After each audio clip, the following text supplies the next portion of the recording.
CBSE board हो या Bihar board हो, सब बच्चों की एक ही प्रॉब्लम, या तो सीबीएसई बोर्ड हो या आईसीएसई बोर्ड हो, सब बच्चों की एक ही प्रॉब्लम, सर मुझे ट्रिग्नोमेट्री समझ में नहीं आता, ट्रिग्नोमेट्री समझ में नहीं आता। तो चलिए मैं आप लोगों को आज ट्रिग्नोमेट्री बताने जा रहे हैं, आप ध्यान से देखिए, कहीं भी आपको कन्फ्यूज़न नहीं होगा। ठीक है? आप देखिए ट्रिग्नोमेट्री का ट्रिगोनोमेट्री। तो देखिए यहाँ पे ये ट्रिगोनोमेट्री जो लिखा हुआ है ना, ये ग्रीक में है। क्या चीज में है? ये ग्रीक में।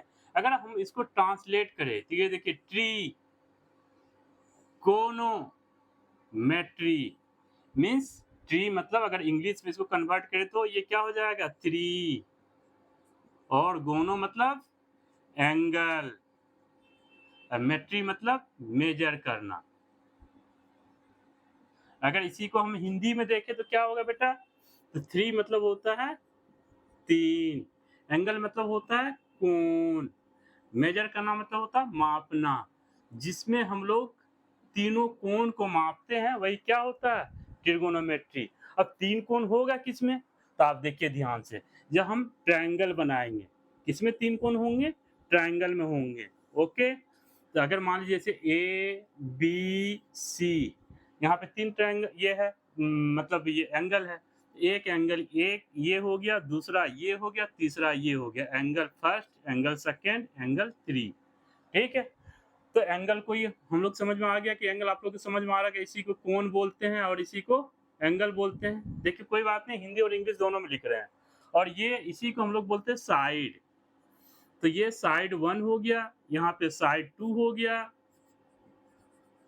साइड टू हो गया, और आपका ये साइड थ्री हो गया। कोई बच्चे बोल रहा है कि सर हिंदी में ये इंग्लिश में लिख रहे हैं। साइड मतलब होता है बेटा भुजा। साइड मतलब क्या होता है? भुजा। तो ये पहली भुजा, ये दूसरी भुजा, ये तीसरी भुजा। अब बात ये है कि यहाँ तो ट्रिगोन मतलब एंगल के बारे में जानने के लिए हम लोग ये ट्रायंगल बनाए। बट हम लोग क्या करते हैं ट्रिगोनोमेट्री में, हम लोग हमेशा यूज करते हैं किसको? समकोण त्रिभुज को। किसको यूज करते हैं? समकोण त्रिभुज। तो देखिए समकोण त्रिभुज में मीन्स कहने का मतलब राइट एंगल ट्रायंगल। देखिए इंग्लिश में लिखने का कुछ और मेरा ये तात्पर्य है यहाँ पे। देखिए राइट एंगल का मतलब, अगर हम यहाँ पे समकोण, इसी को हम लोग समकोण त्रिभुज बोलते हैं। ओके, तो इसमें क्या होता है राइट एंगल का मतलब बेटा? यहाँ पे देखिए राइट, राइट मतलब होता है 90 डिग्री। तो अगर हम लोग यहाँ पे एक 90 डिग्री होगा ही, तो इसको हम लोग बोलते हैं समकोण त्रिभुज या राइट एंगल ट्रायंगल। तो देखिए यहाँ पे एंगल ए है, एंगल बी है, एंगल सी है। अब यहाँ पे क्या होता है, बहुत बच्चों को कंफ्यूजन ये होता है कि सर हम किसको परपेंडिकुलर माने? बेटा वो परपेंडिकुलर आप अपने हिसाब से नहीं मान सकते हैं। वो आपको क्वेश्चन क्या बोल रहा है उन चीजों को ध्यान में देना पड़ेगा। अगर बोला कि क्वेश्चन में दिया हो कि एंगल एट सी, तो सी के हिसाब से अगर देखें तो एंगल एट सी, तो अगर सी के हिसाब से देखें, अगर हम इसको थीटा मान लें तो इसके सामने वाला क्या होगा मेरा? परपेंडिकुलर होगा। ओके, समझ में आया? अ- अगर जिस बच्चों को समझ में नहीं आया तो एक चीज और, ये परपेंडिकुलर मतलब अभिलंब, अभिलंब या लंब भी बोल सकते हैं, या लंब भी बोल सकते हैं, लंब। ठीक है? अब मान लीजिए यहीं पे क्या करें कि अगर मान लीजिए एक ट्रायंगल ऐसा ले बेटा, और वहां पे बोल दे कि ए बी सी, तो बी यहाँ पे राइट एंगल, ये राइट एंगल 90 डिग्री है। अगर हम यहाँ पे एंगल ए ले लेते हैं, ओके, तो एंगल ए लेंगे तो इसके सामने में कौन पड़ रहा है? ये, तो इसको परपेंडिकुलर मानेंगे। ओके, बहुत बच्चे इसी में कंफ्यूजन करता है कि सर हम ये परपेंडिकुलर किसको माने? ये लंब।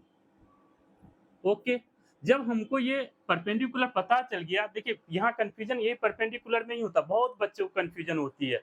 क्वेश्चन मतलब वहां पे आंसर 3/12 आता है तो वो चेक करता 12/3 आ जाता है। 9/3, 9 मान लीजिए 12 आ रहा है तो वो देख रहे हैं वहां पर आंसर 12/9 है। तो ये कंफ्यूजन को थोड़ा सा यहाँ से आपको क्लियर होगा। जब आपका ये परपेंडिकुलर हो गया ना बेटा, जब आपको पता चल गया कि ये परपेंडिकुलर है, तो ये आपका बेस होगा। ये क्या होगा? आपका बेस होगा, जिसको कि हम लोग हिंदी में आधार बोलते हैं। और ये जब ये परपेंडिकुलर, तो बेस कौन सा होगा बेटा? ये होगा बेस। ओके, इसको हम लोग बेस बोलेंगे, आधार। देखिए समझ में देख लीजिए, दोनों में कंपेयर करने के लिए बोल रहे हैं। आप इसको और इसको कंपेयर कीजिए।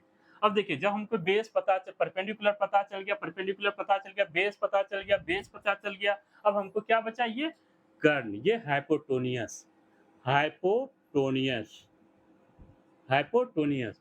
तो हाइपोटोनियस फिक्स होता है, इसमें कोई चेंजिंग नहीं होती बेटा। हाइपोटोनियस, जिसको कि हम लोग कर्ण बोलते हैं। हिंदी में क्या बोलते हैं इसको? कर्ण बोलते हैं। आप इसको हिंदी में कर्ण बोलते हैं। तो ये मतलब इस तरीके से हम लोग डिसाइड करते हैं परपेंडिकुलर कौन सा होगा, बेस कौन सा होगा और आधार मतलब और ये कर्ण कौन सा होगा।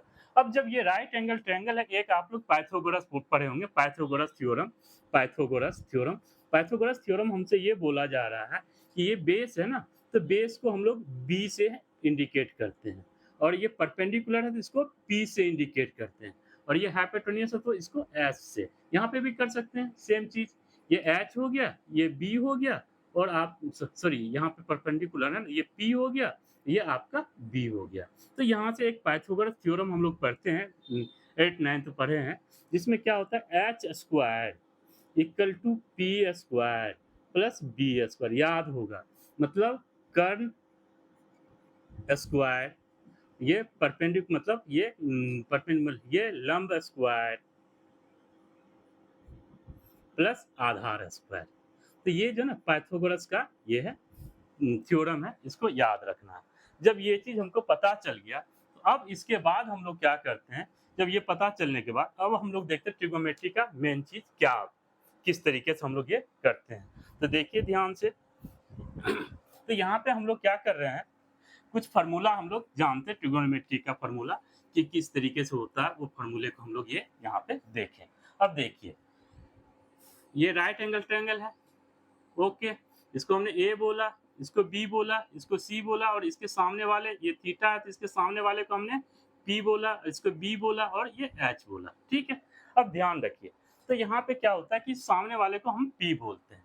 तो एक फार्मूला है, हम लोग याद रखते हैं, पंडित बद्री प्रसाद हर हर भोले। देखिए पंडित बद्री प्रसाद हर हर भोले, मतलब ये परपेंडिकुलर है, ये बेस है, ये परपेंडिकुलर है, ठीक है, ये हाइपोटेन्यूस है, हाइपोटेन्यूस है, और ये बेस है।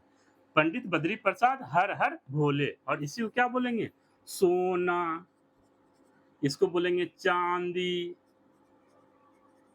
इसको बोलेंगे तोले। तो अब यहाँ पे ध्यान रखिए, सोना मतलब यहाँ पे कहने का मतलब है ये साइन थीटा की बात हो रहा है, चांदी मतलब ये कॉस थीटा की बात आपसे कर रहे हैं, तोले का मतलब टेन थीटा की बात हो रही है, ठीक है। अब देखिए इससे हम अब ये आइडेंटिटी बना लेंगे। तो यहाँ पे कहने का मतलब ये समझ में आ गया आप लोगों को, क्लियर। तो अब ये चीज देखिए कि हम लोग आइडेंटिटी लिखते कैसे हैं। तो साइन थीटा लिखेंगे, तो साइन थीटा सीधे देखिए P by H, direct formula लिखिए।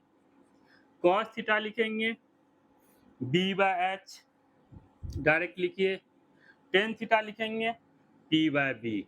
ओके, यहाँ तक कंफ्यूजन तो नहीं है ना आप लोगों को? अगर कंफ्यूजन है तो आप कमेंट सेक्शन में हमको कमेंट कर सकते हैं। अब देखिए आगे, अब आप लोग को पता होगा कि ये साइन थीटा का उल्टा, इसका क्या होता है, ये मतलब रिवर्स, साइन थीटा का रिवर्स। अगर हम लोग रिवर्स में चले तो साइन का होता है यहाँ पे कोसेक थीटा, कोसेक थीटा क्या होता है, ये कोसेक थीटा। तो इसको जो है ना रिवर्स मतलब इसको उल्टा कर दीजिए, ये पी को नीचे और एच को ऊपर, तो ये क्या हो जाएगा H by P, H by P. और उसके बाद जो ना, और इसी को रिवर्स कर दीजिए, कॉस का उल्टा क्या होता है सेक थीटा, तो सेक थीटा को एच बाय बी। ओके, उसके बाद ये टेन थीटा है, तो टेन थीटा का रिवर्स क्या होगा कॉट थीटा, तो इसको क्या लिखेंगे बी बाय पी, ठीक है। तो बस इतना ही आइडेंटिटी है, और इसको जो ना आप ध्यान से याद रखें। तो अभी हम आप लोग को अब ये क्वेश्चन करवा रहे हैं, ठीक है, आप देखिए।